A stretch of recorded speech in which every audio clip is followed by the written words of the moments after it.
Your purpose never retires. Today, we're going to talk about biblical role models who served well into their latter years of life. We live in a culture that often assumes that as we get older, we're supposed to slow down, step back, and detach from our purpose in life. But Scripture reveals something very different. God does not see age as a point of decline, but rather he sees it as a point of you finally reaching the proper readiness level to take on the mission that he has for you in life. In the Bible, some of the greatest callings, movements, breakthroughs, and ministries were through people that our current culture would refer to as retirement age or in their retirement years. Today, we're going to look at three biblical giants in great detail: Abraham, Moses, and then we're going to shift to the New Testament and look at the Apostle Paul. We're going to discuss what their life teaches us about purpose that continues, a calling that deepens, and a work that does not expire. Because if you're still living, God is still building in your life. Abraham's calling begins not in his youth, but in his latter, more mature stage of life. At 75 years old, he was called to leave his native land and go to a land that God would show him. At an age when most people nowadays are told to settle down and relax, Abraham was told, time to get moving, time to get started on your calling. God told him to leave your home, leave what's comfortable, leave what's familiar to you, and go to a place that I will show you. Abraham's purpose unfolded with Abraham being in motion, not him standing still. And this was a great journey for Abraham and his family. And there's an interesting thing that happened at some point in this journey. He was also accompanied by his nephew Lot. Lot had went to a different area and had been captured by enemy forces. So at the age of over 75, Abraham took 318 trained men from his household and went in an effort to liberate his nephew Lot. So this really shows us, even in the mature stage of life, Abraham was still leading, still thinking strategically, still looking to protect his family, still managing resources, and fighting battles. The scripture tells us that Abraham swept in under the cover of night with his 318 men, and he divided them up and then sent them out to engage the enemy. This seems like a modern, aggressive form of guerrilla warfare. Cover of night, splitting up, then encircling the enemy. And they won the battle, and of course, brought Lot home and brought back everything that was taken away. What a model of being active, engaged, purposeful, and strong well into his years. And then the Bible goes on to tell us that at 100 years old, Abraham becomes a father. So this is a miracle, yes, but not even just that. It's really a reversal of what culture tells us of how life ends at certain ages.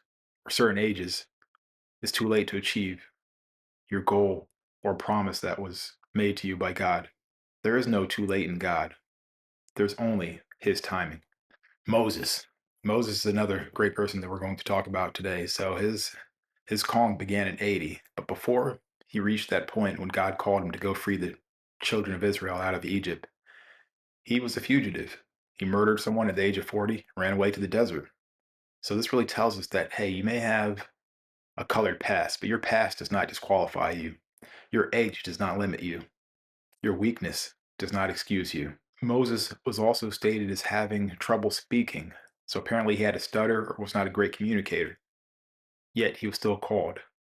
So your weakness does not excuse you from your calling. So imagine that at 80 years old, Moses hears from God through a burning bush.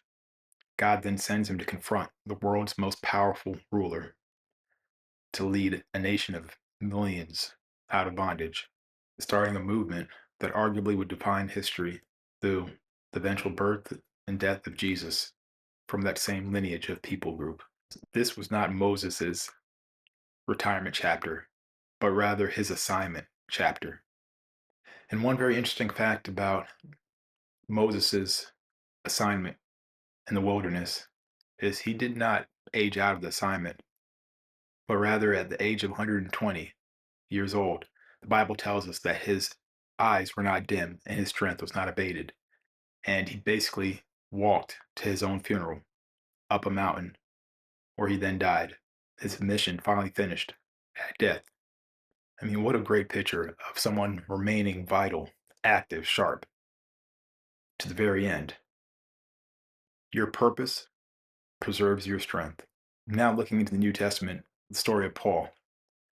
Paul was in his later years and he's still traveling, preaching, planting churches, writing letters that would make up a majority of the New Testament of the Bible. Paul did not retire from ministry. His ministry intensified as he got older. Even while in prison, he was writing. Even while under persecution, he was still teaching. Even while aging, he was mentoring. He was mentoring Timothy, and some of his last writings were to Timothy, and they were amongst some of his strongest, clearest, and most passionate writings, which happened at the latter stage of his life. His purpose was burning brighter and brighter and brighter, not fading as he got older. So your physical condition does not cancel your spiritual assignment. There is no situation where your calling stops, whether it's hardship, age, circumstance, environment, your calling does not stop. The scripture is consistent. Your purpose does not retire. Purpose is lifelong. Your calling is enduring. Your service needs to be ongoing. The world says, you're finished, or you have finished. You've done enough. Take a few steps back, relax.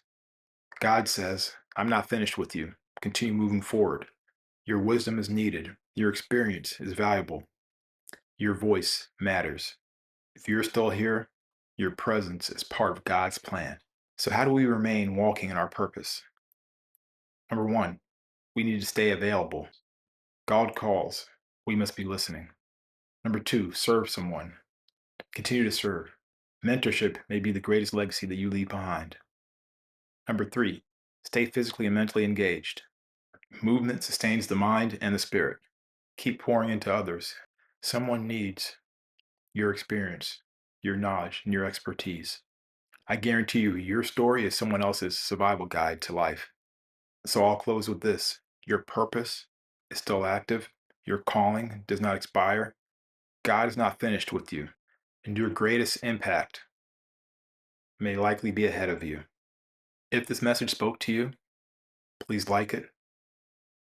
Please subscribe to the channel. And please share it with someone else that you believe will add value to. And all this information that we went over today is in chapter 2 of my book, The Retirement Fallacy. Stick with me on this YouTube channel, and we'll go through the entire content of this book together. Or if you want to get all the content all at once, feel free to purchase my book. Thanks for your partnership. God bless.